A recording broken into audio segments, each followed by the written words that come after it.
Hey, thanks so much for tuning in to another episode of Under One Roof. I'm your host, Lindsay Carroll, millennial real estate expert here in Reno-Tahoe, here to answer all of your real estate questions. And today is going to be a Tip Tuesday segment of Under One Roof. So I want to go over the 3 things that I wish all first-time homebuyers knew before they started the house shopping process. Because a lot of people honestly start this process backwards. And what they'll do is they'll send me a Zillow listing and say, "Hey, Linz, I found this house that I love and I'm ready to start house shopping." And unfortunately, that's when I have to break it to you that you're not ready to start house shopping right then and there.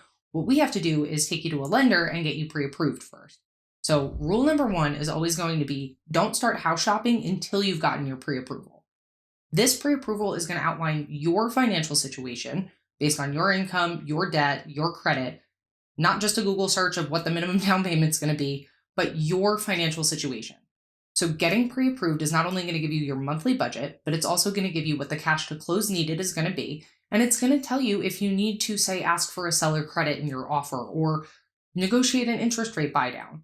So getting that pre-approval will paint the whole financial picture for you from the start. So this way you don't wind up touring a house that you ultimately can't afford that you wind up falling in love with. Honestly, there's enough heartbreak in this market right now as it is, with multiple offers and houses going over asking price again. You should really set yourself up from the start to have the easiest transaction possible, so this way you don't have to run into any unnecessary heartbreak. My second tip to buyers is going to be that your first home most likely isn't going to be your forever home. And if you're not watching the video feed of this, I hope you can hear my air quotes, because statistically, most people wind up moving every 5 to 7 years.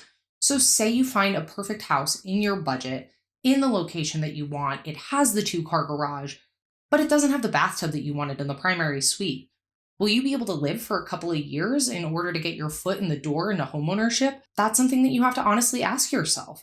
If that's something you're not willing to compromise on, you might have to face either going above your budget or being stuck in a rental. And honestly, is that going to be worth it in the long run when you could have already had this homeownership opportunity if you made that compromise? So that's where you have to be at least a little bit flexible and lenient on what your wants are. And now I'm not saying you have to give up everything that you want, but if a house checks almost all of your boxes, maybe don't give up on it because it doesn't have the tub. My third tip to buyers is that you're going to be a little bit scared, and honestly, that's okay. Most people that come into buying a home are scared shitless. Everyone is, whether it's your first property, your second, or an investment. It's a big decision to make, both financially and emotionally, to purchase a property worth hundreds of thousands of dollars. It's okay to be scared and know that you are not in the wrong or that you are an outlier for feeling that way. Everyone that's been in your shoes has felt similarly. And honestly, this is one of those times where having a team that you trust comes into play, because knowing that your agent has your back, knowing that your lender has your back, knowing that your home inspector has your back helps you feel at least a little bit more secure in the fact that you're making this huge decision and that the piece of property that you're buying is sound and reliable, and it is a good investment. So having a team that you trust makes all the difference at the end of the day. They've got your back. They will promise you that everything will be okay in the end and that you can do this.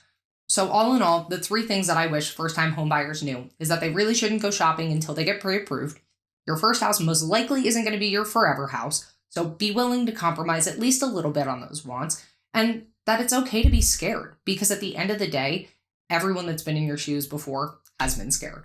But it shouldn't stop you from buying your first house. And if you've got questions, all of my contact info is down below in the show notes, and you can find me on Instagram at the Reno Sparks Realtor. I'd love to hear from you and answer any questions that you have.